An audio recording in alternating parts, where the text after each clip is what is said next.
Salah satu topik yang paling membuat kami penasaran adalah tentang tingkat molekul malaikat maut.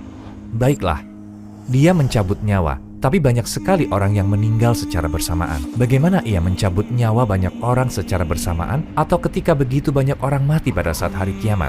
Bagaimana ia mencabut semua nyawa itu sekaligus? Pertanyaan lainnya, bagaimana nyawa malaikat maut ini akan dicabut? Apakah Allah mencabut nyawa malaikat maut setelah malaikat ini mengambil semua nyawa manusia? Apakah ia akan muncul di hadapanku dengan sosok menyeramkan pada saat aku mati? Atau apakah ia akan terlihat ramah? Banyak orang penasaran akan hal ini.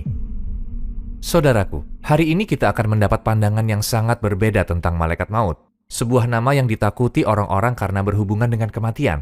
Misalnya jika aku bilang padamu, maukah kamu bertemu Mikail alaihissalam, Israfil alaihissalam, atau Jibril alaihissalam? Apa jawabanmu? Tentu mau kan? Kamu ingin bertemu para malaikat utama itu. Tapi jika aku bilang apakah kamu mau bertemu malaikat maut sekarang juga di ruangan ini? Apa jawabanmu? Kamu mungkin akan menjawab tidak. Lain kali saja ya. Maksudku orang-orang berusaha menghindar karena ia mencabut nyawa. Jika kamu bertanya, mengapa bukan Allah saja yang mencabut nyawa? Apakah dia butuh malaikat? Apa jawabannya? Bediüz Zaman Said Nursi, seorang cendekiawan terkenal, dia memberikan jawaban bagus di tafsirnya, bernama Risalah Nur. Sebenarnya, siapakah yang mencabut nyawa? Kita bilang malaikat maut, tapi sebenarnya Allah yang mengambil nyawa kan? Saat seseorang kehilangan orang tercinta, dia tidak melihat sisi baik dari kematian. Dan saat putus asa, dia mulai mengeluh. Lalu apa yang terjadi? Keluhan dia akan langsung tertuju pada Allah. Tapi apa yang Allah lakukan? Atas kasih sayang Allah, dia tempatkan malaikat maut sehingga keluhan itu akan tertuju pada malaikat, bukan langsung pada Allah. Ada sebuah kisah tentang malaikat maut. Malaikat maut berkata, "Ya Tuhanku, hamba-hambamu akan membenciku atas tugasku mengambil nyawa mereka." Allah berkata, dia akan letakkan penyakit dan bencana di antara malaikat maut dan manusia itu. Contohnya, mengapa putramu meninggal? Karena kanker atau penyakit ini atau penyakit itu dan lain-lain. Begitulah keluhannya sekarang penyakit itu. Apalagi, dia kecelakaan mobil. Pada kejadian kematian itu, kamu arahkan semua keluhan pada kecelakaan, bukan Allah, tapi pada penyakit. Tidak tertuju pada Allah. Juga tidak tertuju pada malaikat maut. Saudaraku, jika tidak seperti itu, kita dalam masalah besar. Dengan kata lain, jika keluh kesah itu tertuju langsung pada Allah, dikala kematian atau bencana, Allah melarangnya karena bisa menyebabkan orang itu tidak beriman. Lihatlah kasih sayang Allah, subhanallah. Lalu bagaimana caranya malaikat maut mencabut nyawa manusia? Pikirkan baik-baik saudaraku. Yang kita bahas ini adalah apa yang kita lihat terakhir kali di dunia atau yang kita lihat pertama kali saat kita menuju alam lain. Bagaimana malaikat maut akan datang? Bagaimana kemunculannya di hadapanmu? Apakah aku akan menderita ketika mati? Banyak orang penasaran tentang jawaban pertanyaan ini. Ruh orang-orang baik akan diambil dengan mudah.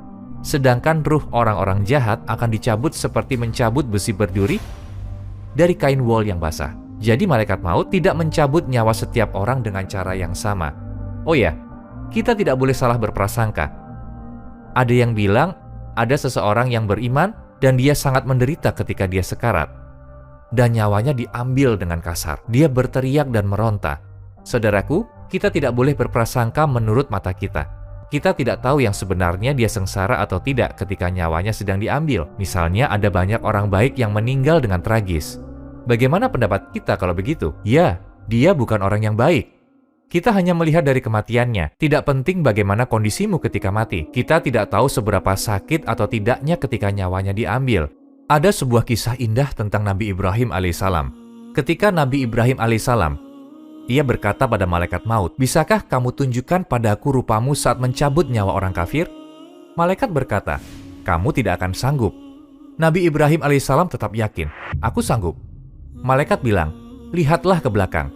Saat Nabi Ibrahim menoleh dan melihat malaikat sebagai sosok hitam legam dengan rambut dan janggut yang menyatu, berpakaian serba hitam, api dan asap keluar dari mulut dan lubang hidungnya, tidak tahan melihatnya, Nabi Ibrahim jatuh pingsan. Yah, kalau kita tidak memati Allah, kita mungkin akan mengalami kejadian yang seperti ini, saudaraku. Ketika Nabi Ibrahim alaihissalam bangun dan melihat malaikat maut dalam wujud semulanya, dia berkata padanya, "Sudah cukup bagi orang kafir hanya dengan melihat sosokmu, meski dia tidak menerima hukuman lainnya. Melihat sosokmu sudah cukup baginya sebagai hukuman." Subhanallah. Lalu Nabi Ibrahim berkata, Tunjukkan sosokmu saat kamu mengambil nyawa orang mukmin. Saat dia melihat malaikat maut dalam wujudnya yang indah, dia berkata, sudah cukup bagi orang mukmin melihatmu dalam sosok ini sebagai imbalan. Subhanallah.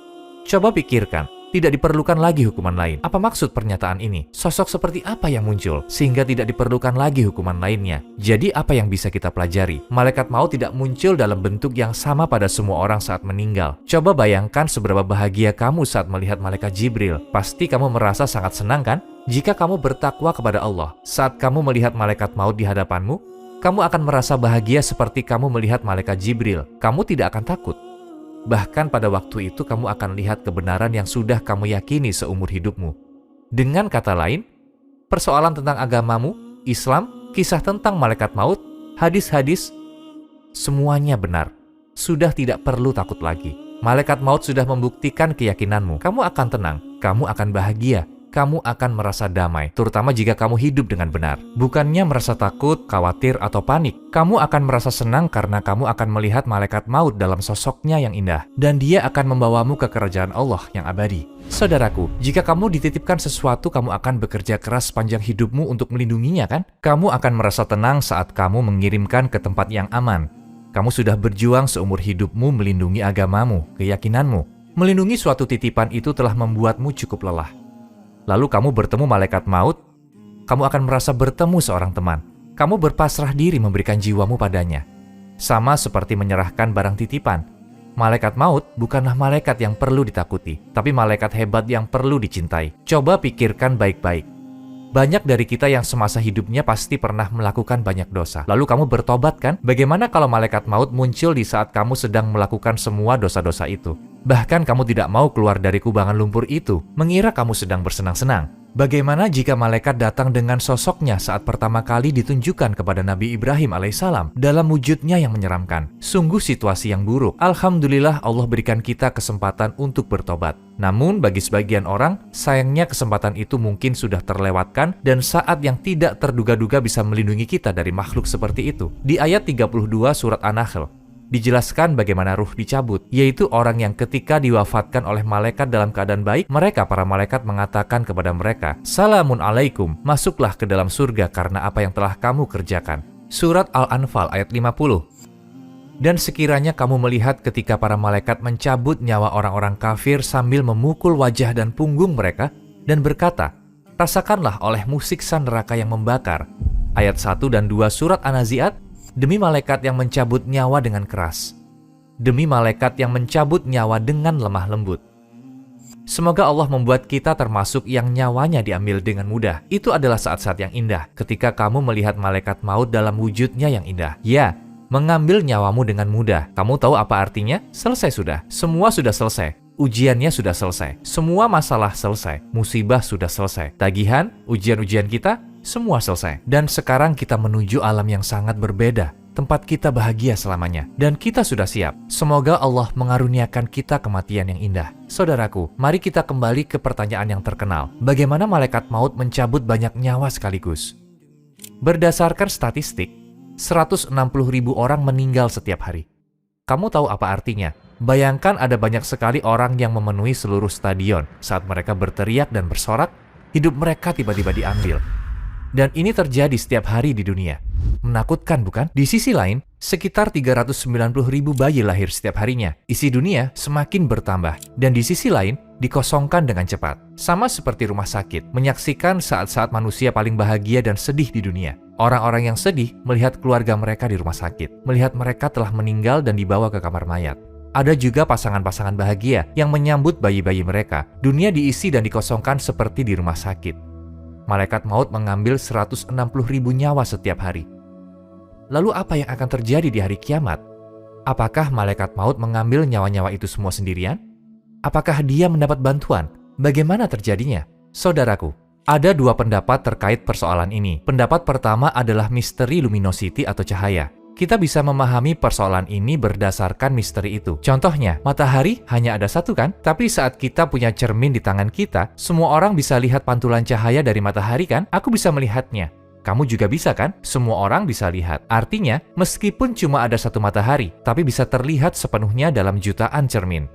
Jika matahari yang diciptakan oleh Allah bisa dilihat di tanganku dengan cahayanya. Dengan cara ini, malaikat maut yang Allah ciptakan pada tingkatan lebih tinggi juga bisa mengambil nyawa banyak orang di saat bersamaan dengan misteri cahaya itu. Kita mengatakan bahwa Allah yang sebenarnya mencabut nyawa, bukan? Kita bisa lebih memahaminya melalui misteri cahaya. Allah yang ciptakan matahari dan cermin memiliki sifat ini. Jadi Allah tentu bisa mengambil semua nyawa di saat bersamaan.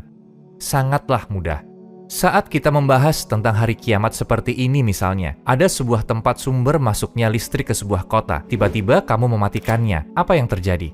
Semua cahaya mati secara bersamaan. Maka sama halnya seperti kematian. Tidak hanya terjadi di hari kiamat, ada beberapa bangsa yang dihancurkan di masa lalu.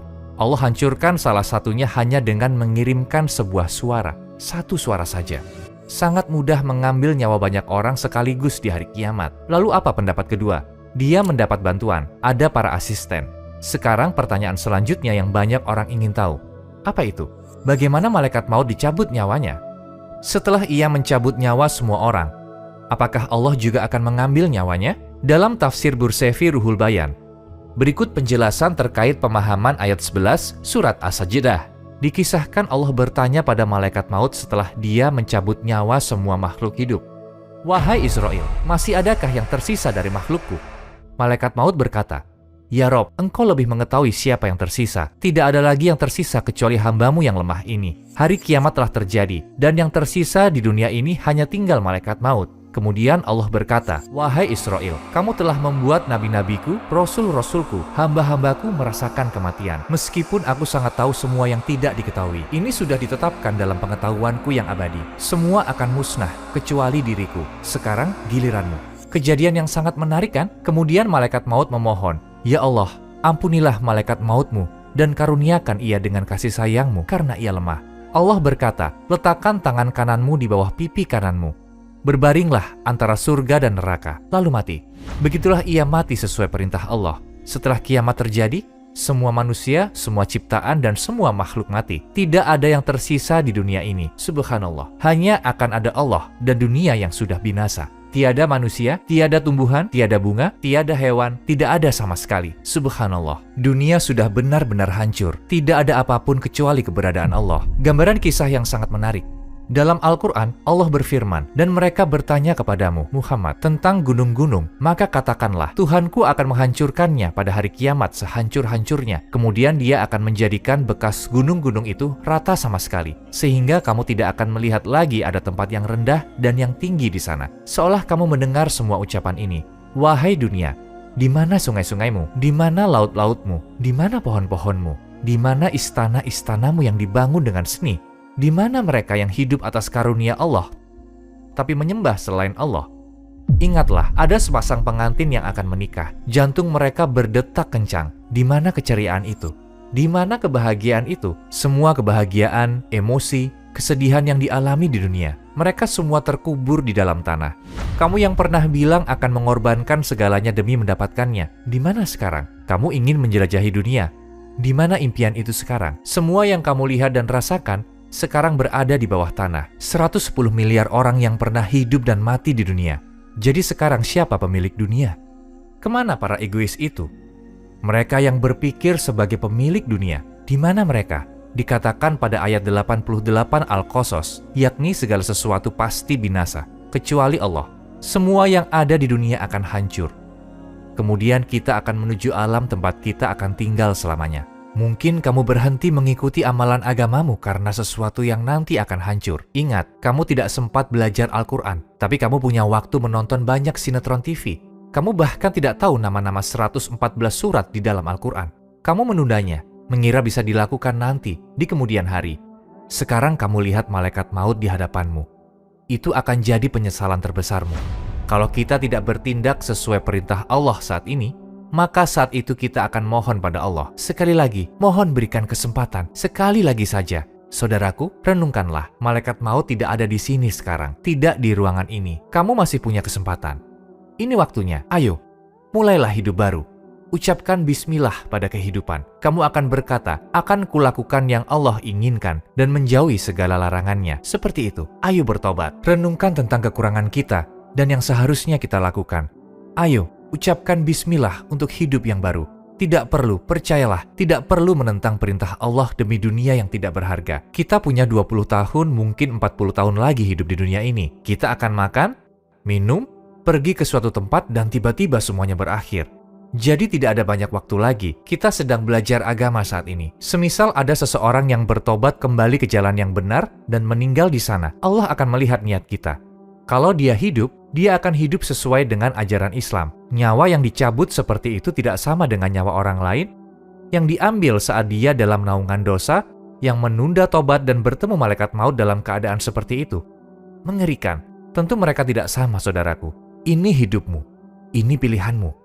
Ini penyesalanmu. Ini keyakinanmu yang kekal.